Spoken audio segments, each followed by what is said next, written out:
I had just started dinner when my wife, Rachel, came in. The frown on her face destroyed her beautiful looks. What the bloody hell was she going to lay on me now? I hated that look. She was gorgeous and had improved with age.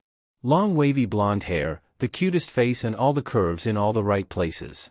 "It's happening again," she said. "Then you had better stop it. You know what nearly happened last time, and this time I will carry through. I don't care if you cheat or not, any antics like last time and you're out." Rachel made some bad choices several years ago, but came to her senses and told me all about it. She told me she was tempted, but realized it was wrong and what she would lose if she went ahead.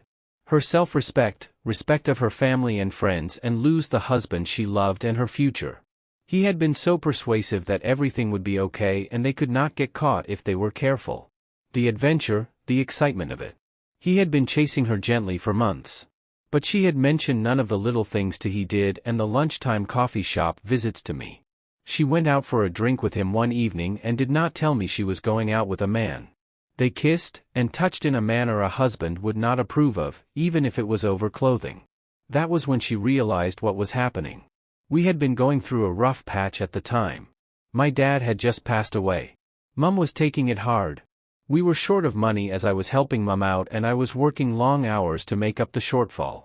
Rachel was lonely and feeling neglected, because she was. He spotted her disquiet, and it made her vulnerable and he took advantage of that. She sat me down when she got home that evening and told me all about what happened and how she felt. We talked, some of it angry on both sides. Divorce was mentioned. By the end she understood my point of view of helping Mum. I understood her point of view of feeling neglected. We made up in bed and we both changed, just a little. It did not take much for a big result. Despite her telling him to back off and reporting him to HR, nothing changed. He was just more discreet, so she asked for my help. I did. I had words with him not to chase married women. It hurt my hand, I had bruises and I was wearing gloves. It worked. This one had a different approach. Go for the married with children. No commitment, no responsibility, he just had to be careful not to get caught. Back to the present. No, I've got a handle on it, it's not me. He's hitting on the younger, more vulnerable ones. Then she said quietly, "Sweetheart, that was 9 years ago, I've not put a foot wrong since. I learned from my mistake. I just wished I could have learned from other people's mistakes. We live in a military town and there are lots of young wives around, their husbands are away a lot and some of them have children, but don't have the benefit of parents living close by. We had all sorts of color uniforms, khaki, navy blue, and even some crab-fat blue star." She carried on. "These young girls have got friends, but they can't be there all the time, they have their own problems. He seems to be friendly with everybody in the office and I think he's just trying it on to see who's vulnerable. Can't you warn them?" "I've tried, some of them have listened to me, but others just think I'm an old fart. They said so." I overheard one of the girls in the toilet say, "Look at that Rachel sticking her nose in, bloody old fart, for Christ's sake I'm only 36. She carried on. "He is devious, he tried it on with me. But I just ignored him. I don't think he was serious with me, just trying to be seen as treating everyone the same. Even the old fart, duh." I smiled at her. "A very sexy old fart. Sweetheart, I need your help. I need a man of strength and your deviousness to stop him damaging marriages, like that twat nearly did to ours 9 years ago." She told me a bit more about him. He was married and his wife was an officer in the army and was away a lot. They had their own house on the edge of town, no children, and he seemed to have money of his own by the way he dressed and the car he drove. It was as if he had a job as a sort of hobby with his wife being away so much. I had seen him at company functions. He was a tall, good-looking, well-built bloke, with the arrogance of someone who looked good and knew it. I knew his name was Gerald. Rachel told me he came in a few weeks ago with a black eye and his face all bruised. He told everyone he got mugged and he fought them off. But his flash watch was missing, and she saw him paying for his dinner by cash, not by his phone like he normally did. When she got back to her desk, she phoned the number listed for him and heard the refrain. "This number is no longer in service." She had looked at his knuckles, they were not bruised like mine had been 9 years ago. He played the victim. She thought one of the husbands of someone he was playing around with found out and had words with him. I took her hand, led her upstairs and showed her that I thought she was a very sexy, old fart. This year Christmas party. She didn't want to go to the Christmas party. But we had been every year, it would look odd if we didn't go. She looked nice as she hung onto my arm as we went in. It was annoying to see everybody fawning over the victim, hero. His wife wasn't with him, some excuse about conflicting arrangements, she had a mess function to attend. He moved around the room asking a lot of the ladies to dance. Nobody turned him down. Gerald approached us, it was obviously our turn to fawn over him. He was very polite, he looked at me and as held his hand out to my wife, he said to me, "Do you mind?" He was smirking at me. I wanted to slap his face. Be my guest. We had talked about this very thing. It would be rude to say no to the victim, hero, and it would stand out as looking odd. She took his hand and he led her onto the dance floor. It wasn't a particularly fast or slow dance. About halfway through he leaned in and whispered something to her. She stood back aghast and slapped him across the face, hard. It was loud, she stormed off the dance floor. The place went quiet. He just stood there with his arms out as if to say, "What did I say?" I didn't look at him. I watched the other partygoers. I wish I had a camera to capture the scene and I could study the faces later. A lot of men were smirking, some of the women were aghast and some had a look on the face that said he got what he deserved. "What did he say to you?" I asked quietly. He asked if I was enjoying the party. It went exactly according to the plan. We saw my wife's boss go and talk to Gerald, and then he came across them to us. "What did he say to you?" he asked. "He said something very inappropriate." "That's not what he says." "Well, it's up to you, sir. Do you believe me or the married man who's trying to dance with all the women in this place?" I know he lied about the mugging. His hand was not damaged, his knuckles weren't bruised. He didn't hit anybody. His phone and wallet were missing, and we haven't seen his expensive watch. He's no hero, he didn't beat up his attacker, okay, he is a victim and now he's playing on it. We've both seen that sort of antics before in an office. I will leave it up to you to decide, sir. With that she stood up and walked away heading towards the toilet. He was dismissed, that might not go down well for her on Monday. Things settled down after the slap incident. After a while he latched onto one of the young girls whose husband was in the Navy and was away at sea. We watched. She was with friends, she fended him off quite well at the start of his attentions, but he was persistent, he kept on buying everybody at the table drinks. If you walked in, you would have thought they were a foursome. I asked my wife, "What do you think he is saying to her?" "He'll be praising her husband in some way. What a fortunate man he is to be married to her. How brave she is to marry someone who was in the Navy. She is so brave to have children and it must be hard work? Does she get time to relax? When does she have some fun? She must be lonely. And she is so good having a job.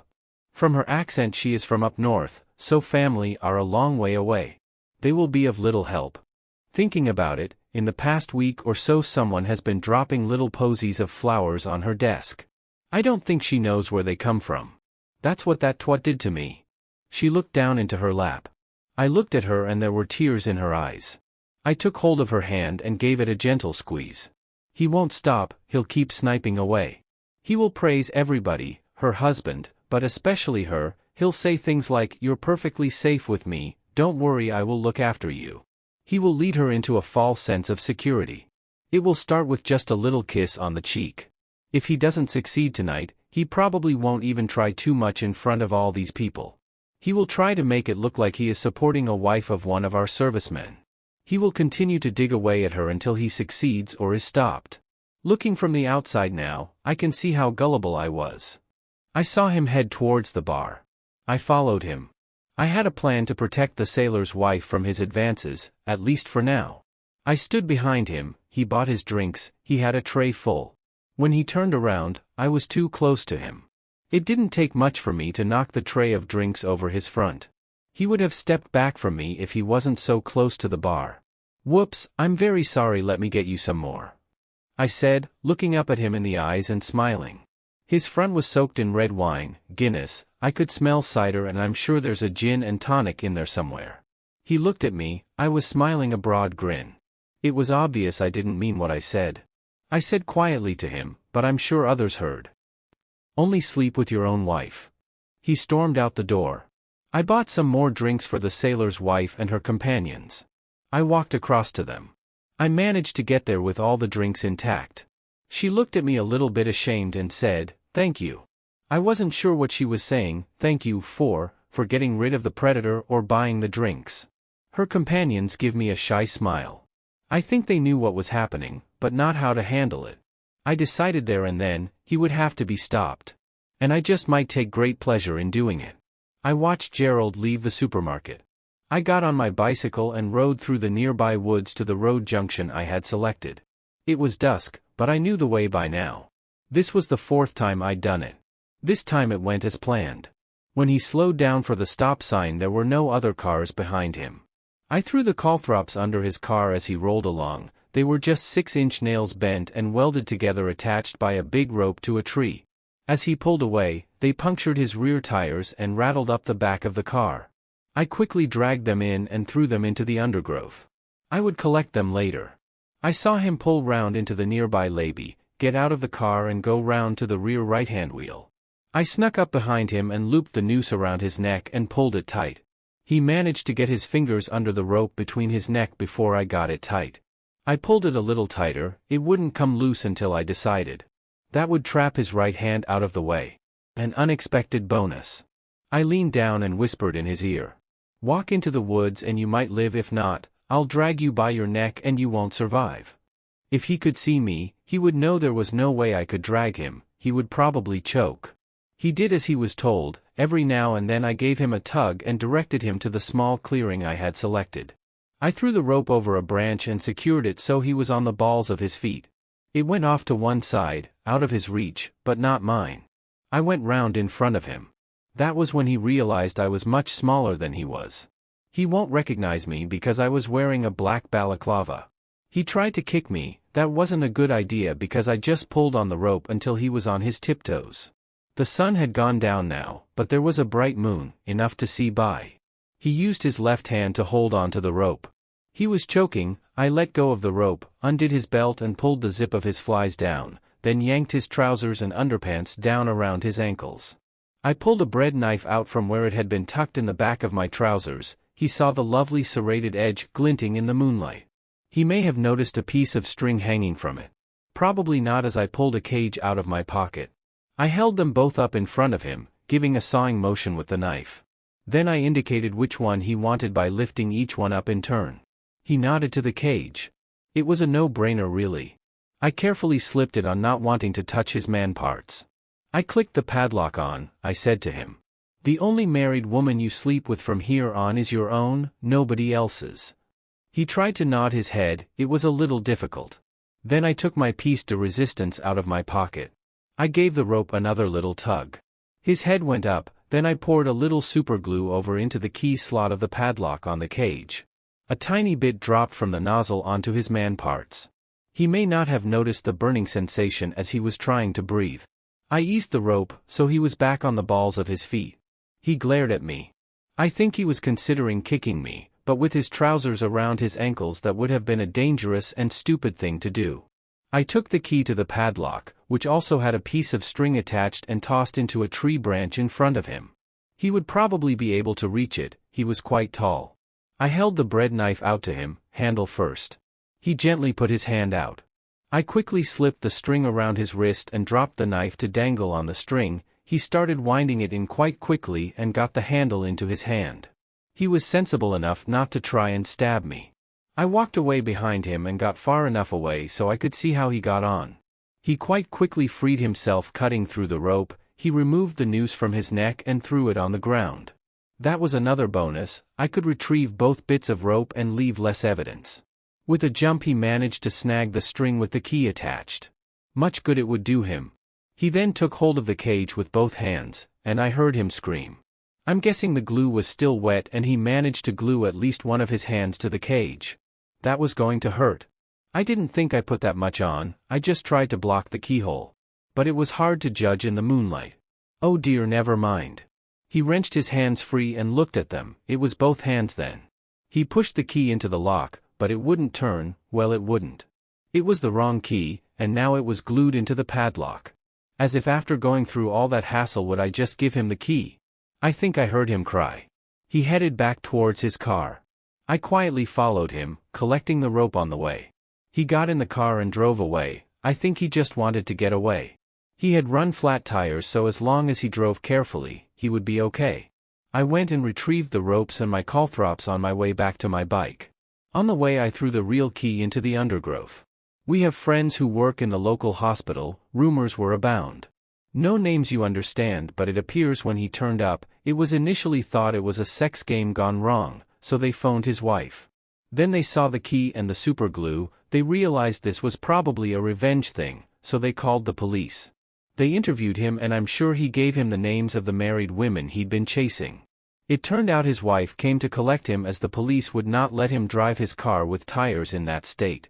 Our friends told us they could hear her shouting at him and the words, "divorce this time," were heard quite a lot, often accompanied with solder-type expletives. When they got nothing from people they interviewed, all the husbands and partners of the women who worked in the building got to visit as well. My wife gave me an alibi for the times in question. After the old Bill had gone, she said quietly to me, "That was you, wasn't it?" She carried on, not giving me time to reply. It's part of me saying thank you that I gave you the alibi, and I will swear that black is white that you were with me when that happened to him. She held her hand out, I took it. Then my sexy, old fart, led me upstairs to show me the rest of her thanks.